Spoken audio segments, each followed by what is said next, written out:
Rodney. Who want to go to the Introduction to Meditation class that is in the room to my right. Those who are here for the ongoing class, please sit where you are and enjoy a nice 40 minutes of quiet and calm meditation. I have to say that because I know when I first started meditating, just 10 minutes was all I could do. And that was a bit of a push. So people who come just off the street first time, to come here where we do about 40 minutes, sometimes 45 minutes is a bit of a big ask. So we invite people actually to do the meditation in the beginners group first of all, until your mind and your body gets used to sitting still for such a long time. And now we have chairs, it's easy for your body to be reasonably comfortable, but even so, there's always aches and pains somewhere in the body. And that's just part of getting old, and actually not even getting old, being young you have aches and pains too. So the first thing we always like to do in meditation is to relax the body. For the last couple of years, people have been talking a lot about the mindfulness programs, and you can go to these courses on mindfulness which cost a lot of money, and you can come here and get even better for cheaper. You can't get any cheaper than here.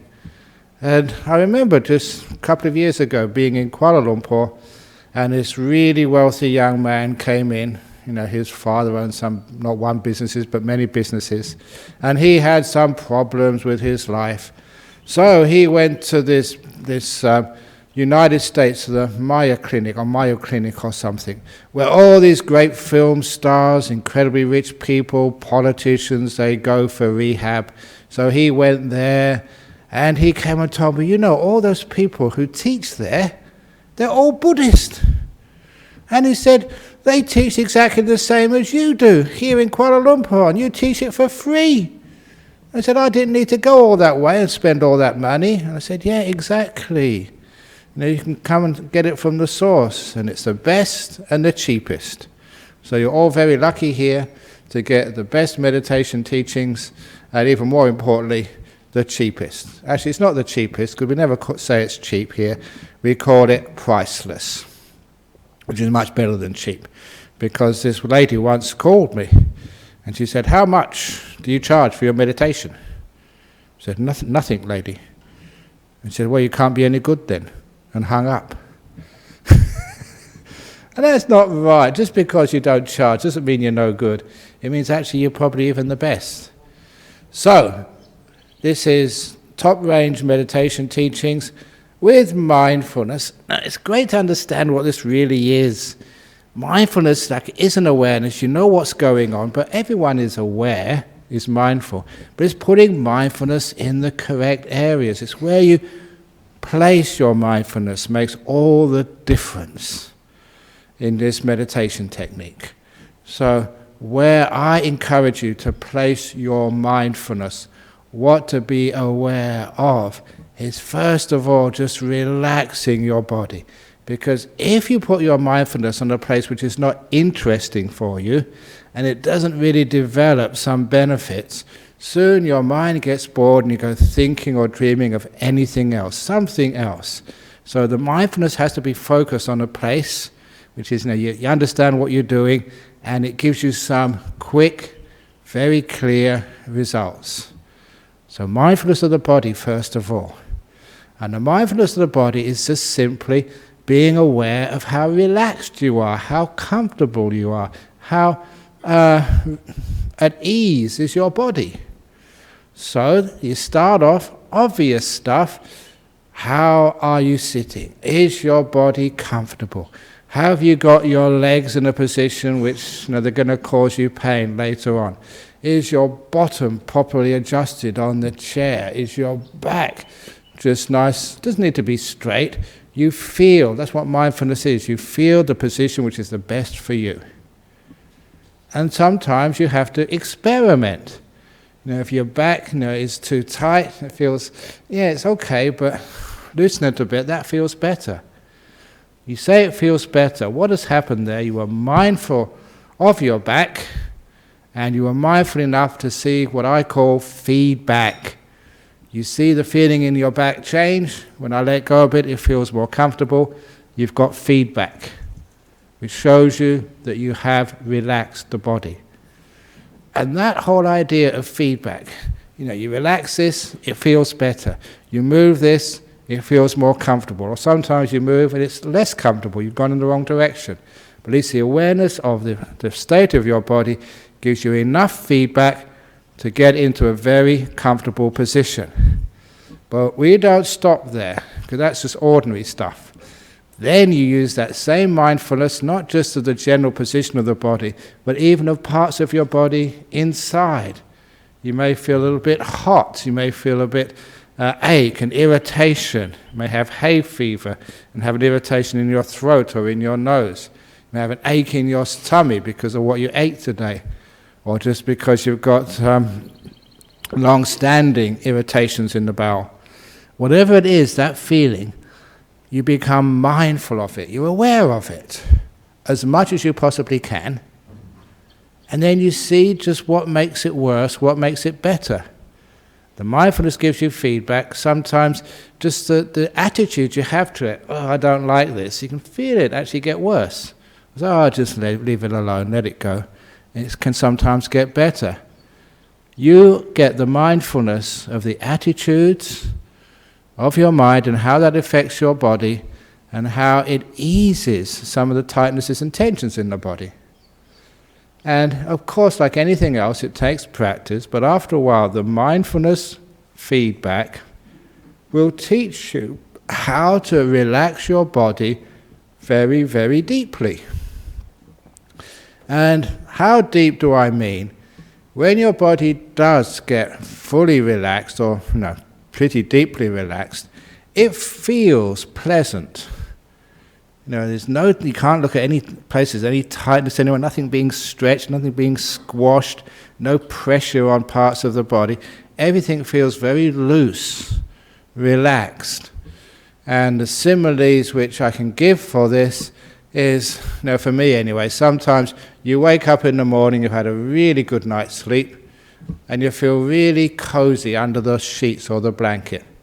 And you all know that feeling, you just don't want to get up, you feel really nice. There's a pleasure of a relaxed body. Some people, they have to wait till they go on holidays, sitting on the beach, just lazing on the beach, everything nice and relaxed, no pressure, and the body feels good.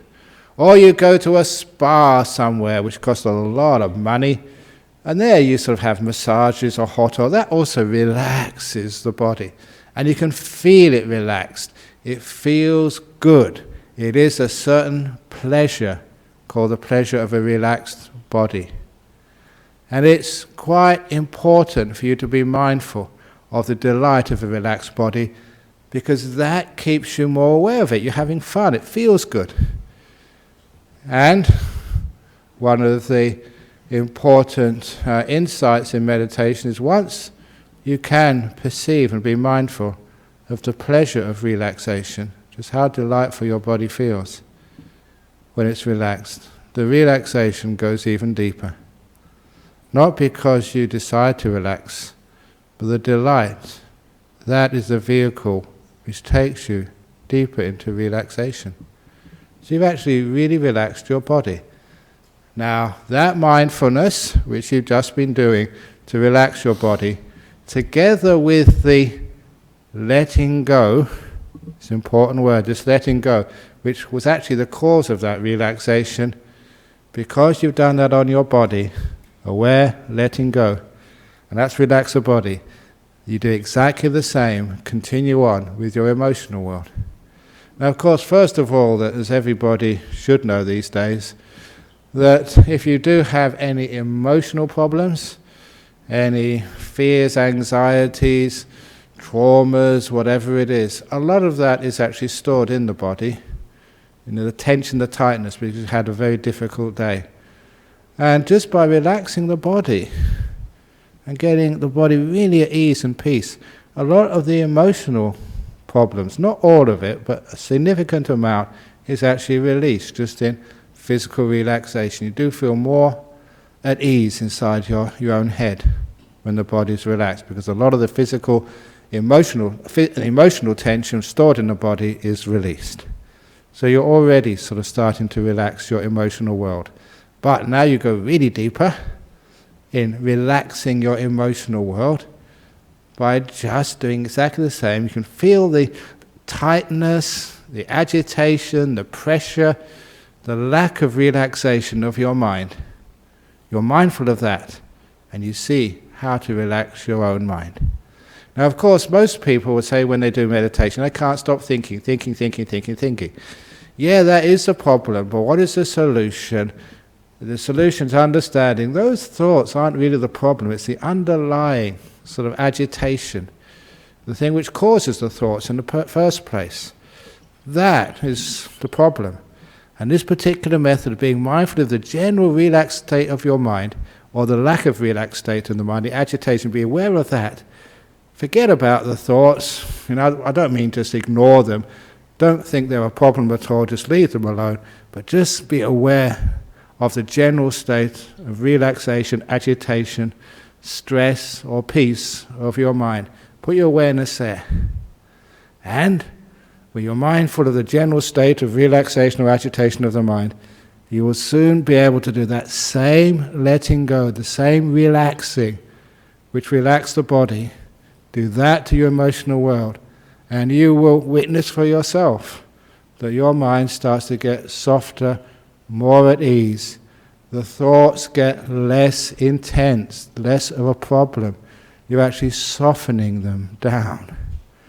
Or, because most of the thoughts are about the past and the future, I sometimes call this like softening the past or softening the future. What do I mean by that?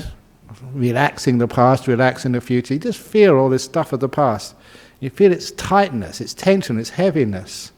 You're mindful of that. And then you're also mindful of just how that heaviness of the past, how its demand you pay it attention. Lessons get softer. It doesn't sort of call you so loudly.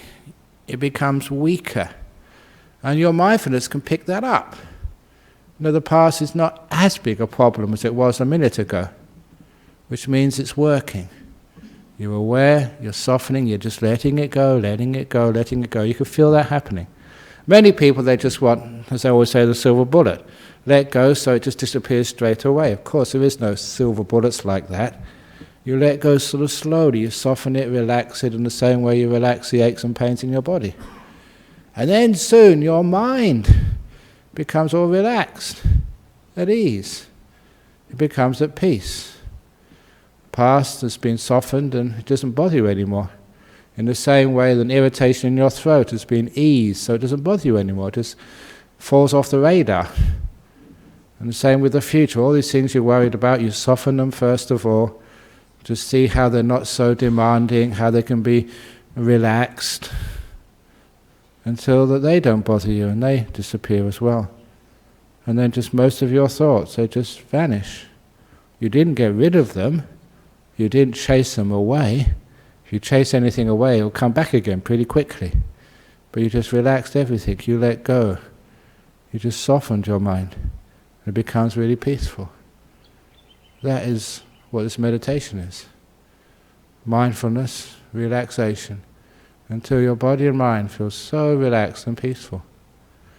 And then what happens next is that because, and this is just one thing I always wondered about when I was a young monk, why do most of these meditation teachers talk about watching your breath go in, watching your breath go out? And the reason is because if you follow this particular way of meditating, just relaxing the body, relaxing the mind, after a while that's what you're aware of, because nothing else is moving. Nothing else to be aware of, it's just breathing in, breathing out. And because of that, you're just aware of the breath. And just to make it a little bit more interesting, because if it's not interesting, if it doesn't catch your attention, the mind will wander off. Somehow you just got to add some sugar in the tea, put some jam on the bread, put some soy sauce on the rice to make it tasty. And so to make the breath tasty, you just add a little mantra. And the one which I found to be most useful over the years is breathing in peace, breathe out, let go. Because this is important for you, to bring peace into your emotional inner world. And to let go whatever you need to let go of. If you've got sickness or any other big problems, you can actually imagine just like health coming in. And use your imagination. You can draw a picture. I don't know how you visualize something called health. How you can paint a picture of peace. But actually don't just say the word peace. Really flesh it out until it's something which has got a strong meaning for you. And bring that meaning of peace or health, whatever you wish to call it, into your body and mind every time you breathe in. And as you breathe out, you may have a cancer, you may have gut disease, you may have bacteria somewhere or other. Breathe that out when you are breathing out. Breathing in health, breathing out tumor. Breathing in sort of peace, breathing out bacteria, whatever it is. For me, just generally, just breathe in peace. And I imagine peace. Almost like you can feel it.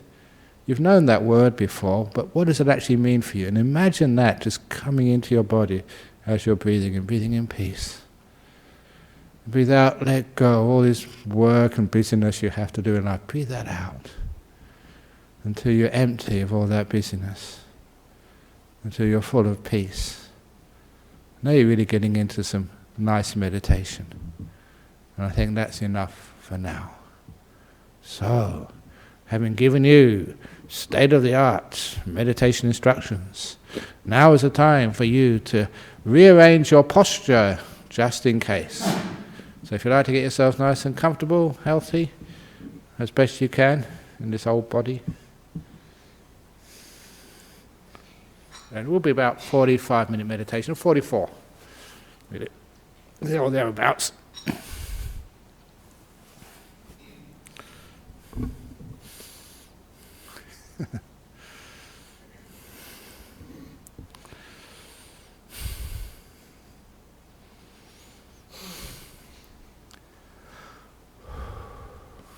And close your eyes. The reason why in this tradition we close our eyes is because it gives more space in our brain, literally, for us to be aware of the body. If part of our mind is looking at stuff and another part is feeling the body, it's not as efficient. So, close your eyes and start to get in contact with your bodily feelings. And don't assume that this is easy. There are some parts of your body you're well used to. There's other parts you hardly pay any attention to at all. So start off with just being aware of your body and its posture. And now ask, what can I do to make my body more comfortable sitting here? If you want to fidget your bottom, please do so. This is not a military boot camp. You can move.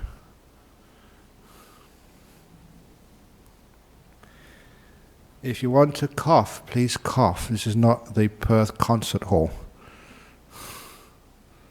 If you want to sneeze, sneeze. Scratch, scratch. Thank you so much.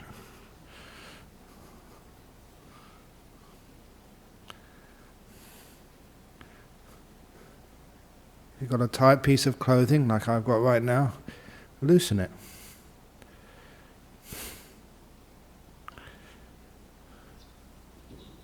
I usually spend at least 3 or 4 minutes with my body, sometimes longer. Just getting it comfortable.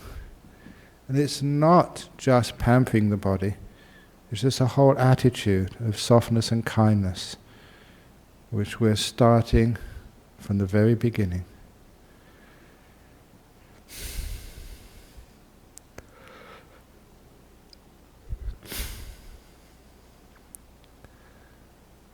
And once you understand that you can't make your body more comfortable through movement or scratching, then don't give up on your body yet. Now find the most irritating part of your body.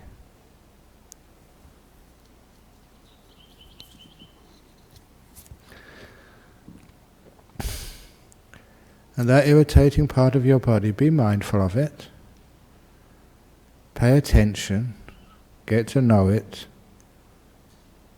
and see what lessens that irritation and what makes it worse.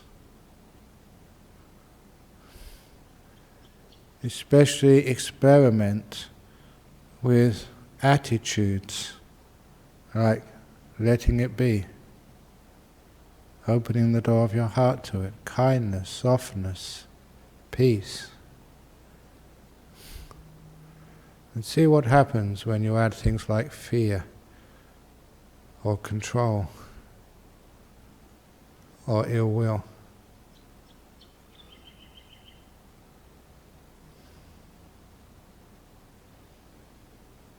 Being aware of that irritation allows you to have feedback. And the feedback teaches you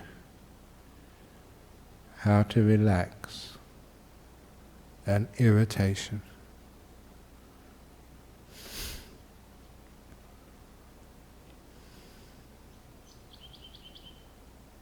And keep on that one area of your body until it is significantly more at ease.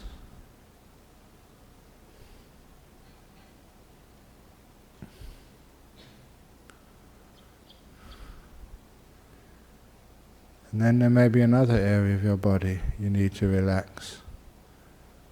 Even if you're old, you have arthritis or joint pains, you can be aware of that pain.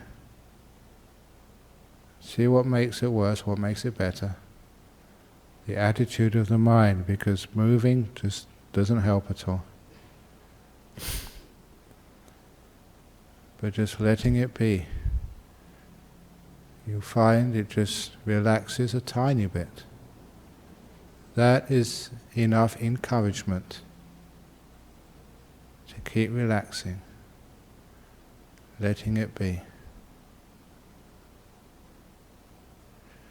It's like part of your body is being pulled at both ends, stretched and tense and painful. You can imagine these two invisible little monsters pulling at you, and you tell them to let go, and they do. The ache in your gut gets a little bit less. Or something is being squashed, and you imagine it expanding like a sponge which has been squashed and now expanded, it's light and at ease.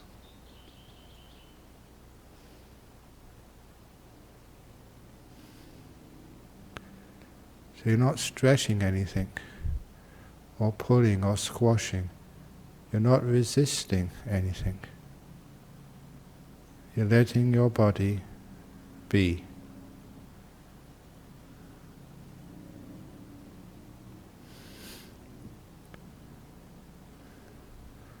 Aware of your body or parts of your body, and experiencing a deep relaxation start to occur.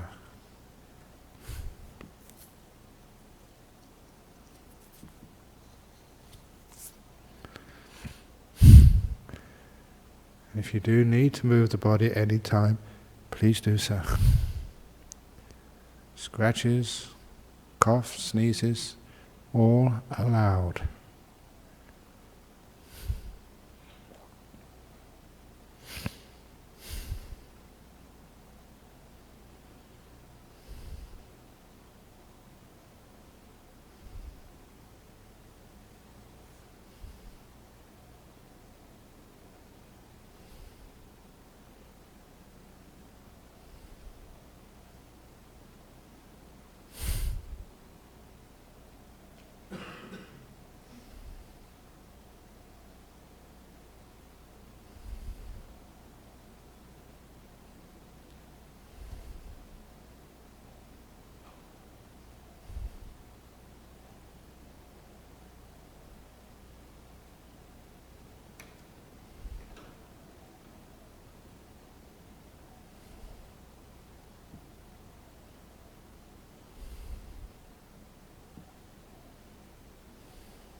When the body starts to get deeply relaxed, you can feel it so comfortable and cozy and at ease. If there is still some tightness somewhere, deal with that first before you go deeper.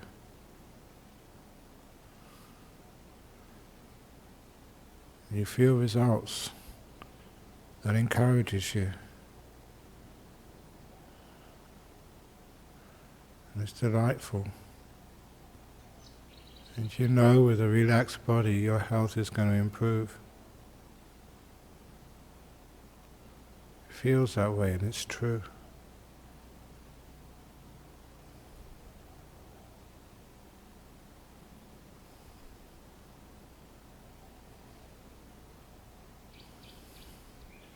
If you've got to that stage where the body is really nice and you want to go further, and just let the body fade away and focus on your mental world, the world of emotions inside, and be mindful of how tense or how relaxed that world is, how energized or how tired you are inside.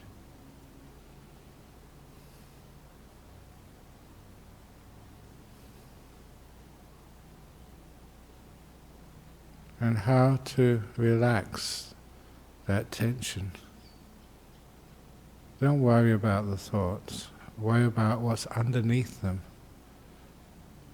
The agitation, the lack of peace, the lack of inner relaxation. And find out what makes you more at ease inside in this moment.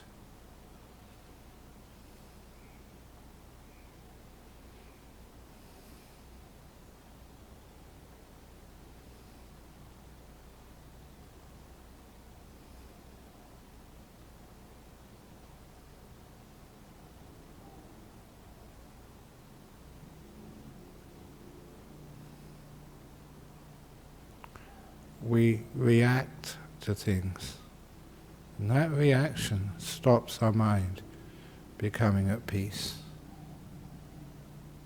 Letting go, letting be, stops the reaction, which causes the tension, which causes all these thoughts.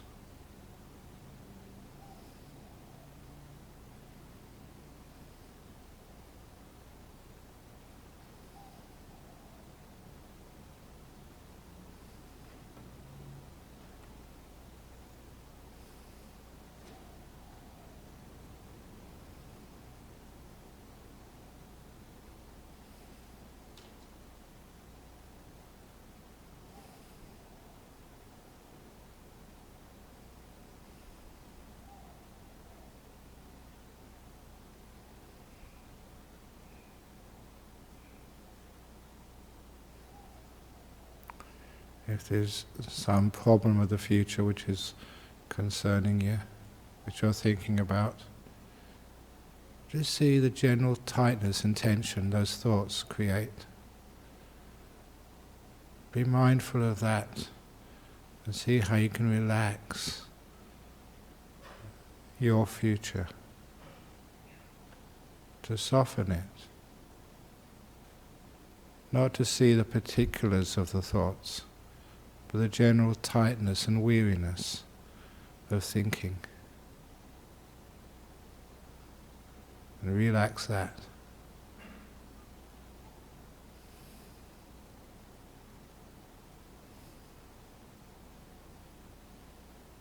Or if it's some memory of the past which is obsessing, see if you can soften that past. Again, by not being too concerned about the particularities, but the generalities instead.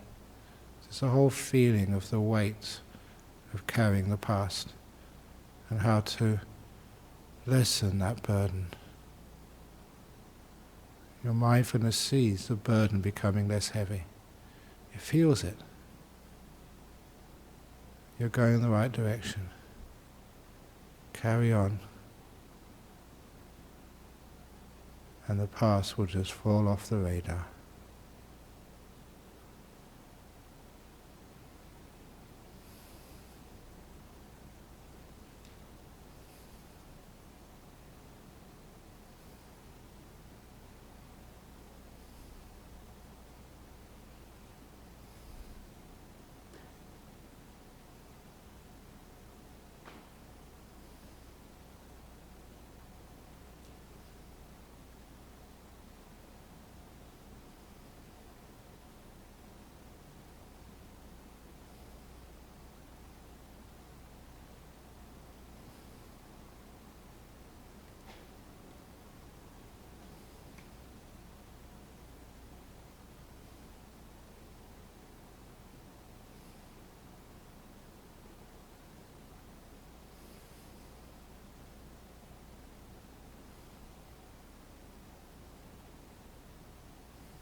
Continue being mindful, being aware of how peaceful or how stressed is your mind.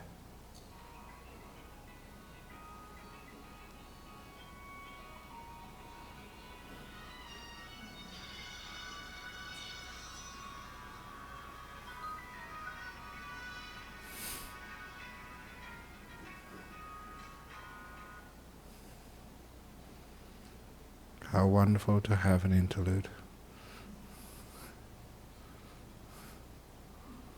Now go back to relaxing your mind.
Hopefully you are mindful of how you reacted and how you can let go of that reaction.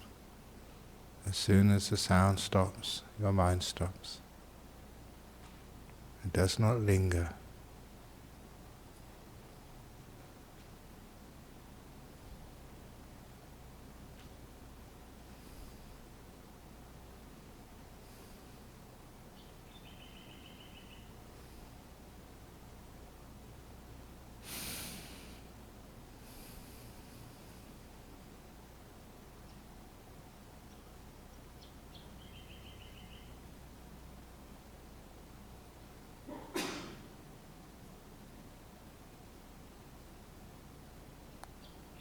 if you are pretty relaxed, you might try being aware of your breathing. Breathing in peace. Breathe out, let go. But really imagine that peace. Make a picture, make an emotion of it. And bring in all the peace you can imagine into your body with every in-breath. And as you breathe out, all the negativity, the sickness, the stress, the pressure, all the things which you'd love to get rid of, let that go out with your out breath. Breathing in peace. Breathe out, let go.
Breathing in peace, breathe out, let go.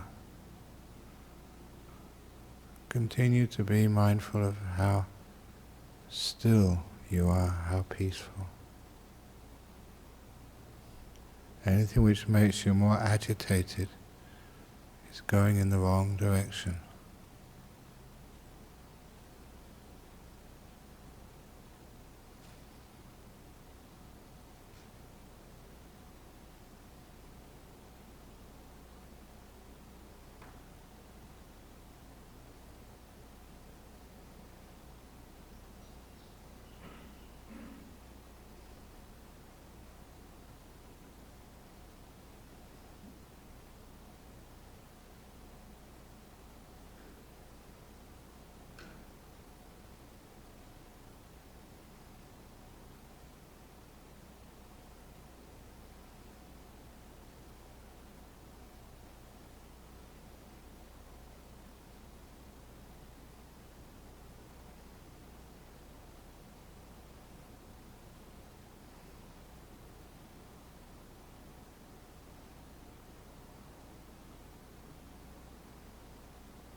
when the mind is really at peace. It's delightful. There's a certain word called sukha, the happiness of a quiet mind. If you can notice that happiness, please focus on it, enjoy it, and your mind will become more relaxed. It is the joy of meditation.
Getting close to the end of the meditation now.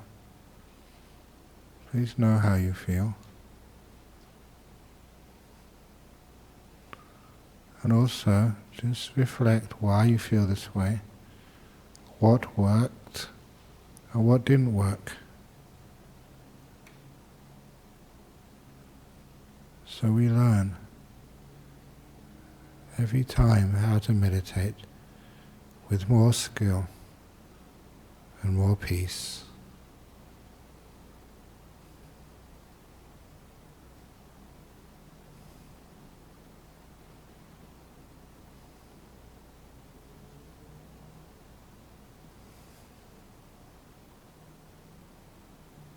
I'm now going to ring the gong. Please listen to every sound from the gong, the 3 ringings. When the last ringing of the gong starts to vanish, then open your eyes to end the meditation.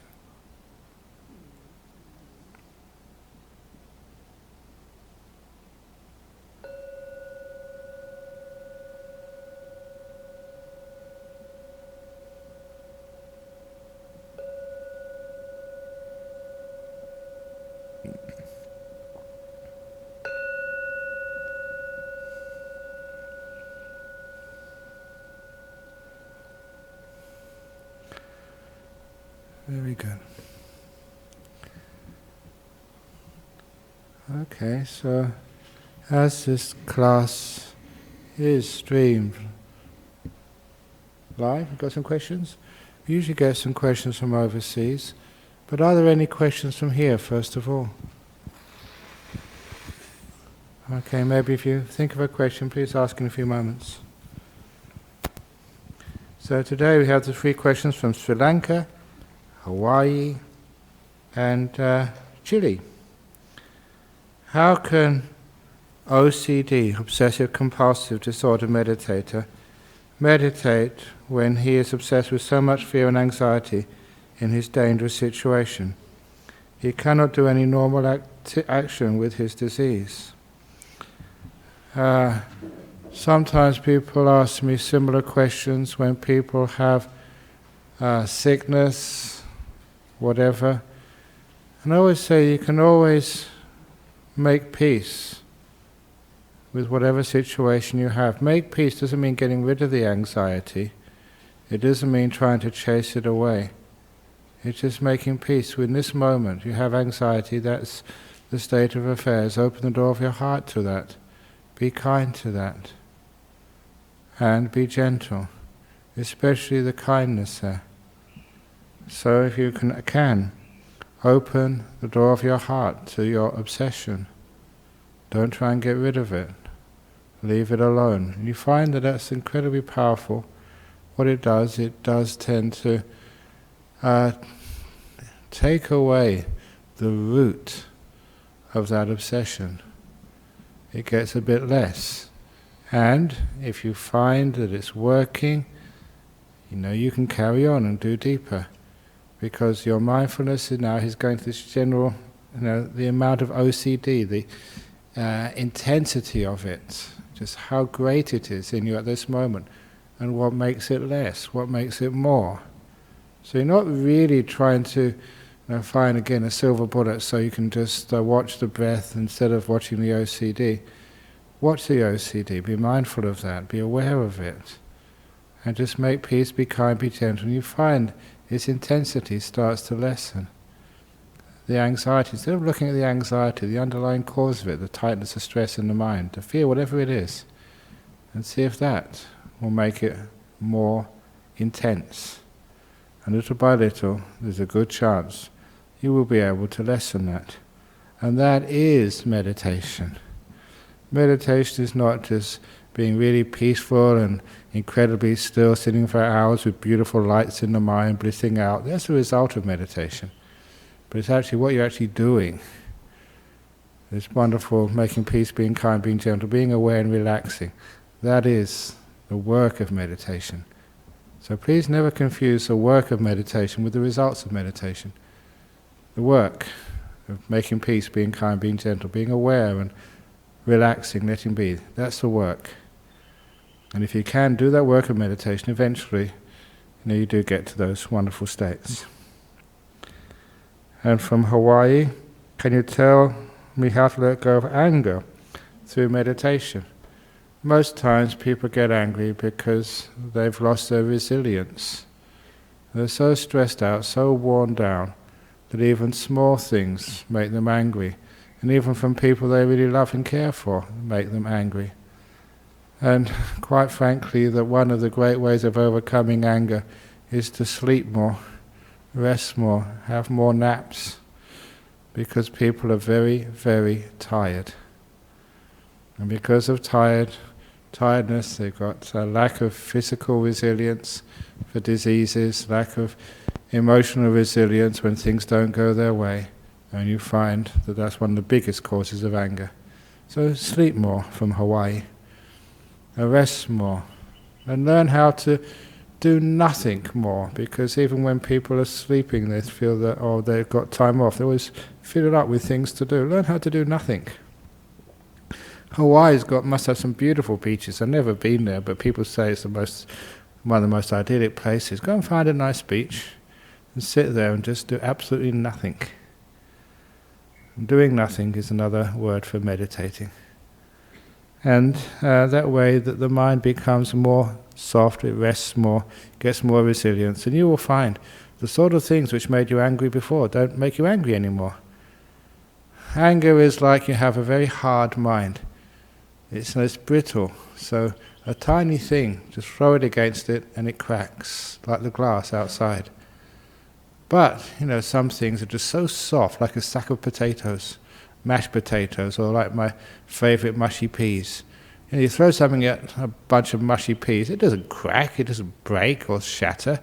It hasn't got that tightness there of a pane of glass. So it just actually doesn't break. Or like one of those little videos somebody showed me, apparently happened in Perth, about this thief who late at night tried to throw a brick through a plate glass window of a jeweller. But apparently the window wasn't made of glass, it was made of some toughened perspex. So he threw the brick out the plate glass window, the brick just bounced back and hit him on the head. And that's when the police found him, all on CCTV camera. Oh, some thieves. So, have a mind like that perspex window. You throw a brick at it and it just doesn't break, it doesn't crack. It's got resilience, it's softened up. I ask you from Chile, can you explain the relation of samskaras and the impurities of the mind? How can meditation help with these? Okay, now this is a technical question. I think in the tradition he is referring to, as the Vipassana tradition, sankharas are anything which is actually created, born of causes, things which arise. And the impurities of the mind is not to do with the sankharas from Chile, it's your reaction to them, what you do with them. That's where the impurities of the mind arise. So if one can, just instead of reacting with the old greed, hatred and delusion, with I don't want this or I want something else, to learn how to flow with things more, to let them be, to be kind to things rather than being angry at them. Little by little, then whatever you face in life, you can bear without too much problems. The impurity of the mind is the way we react to the world. And in brief, it's asking, impurity of the mind is asking from the world, including yourself or your mind, asking from all these things something it can never give you. That's called impurity. Wisdom is never expecting from this world something which you will never be able to give. You're at peace with this world. You know exactly the rules of the game, and you live within those rules. And that means you know more impurities. So that's what suffering is, asking from this world something it can never give you. Okay, so any questions from the people here now?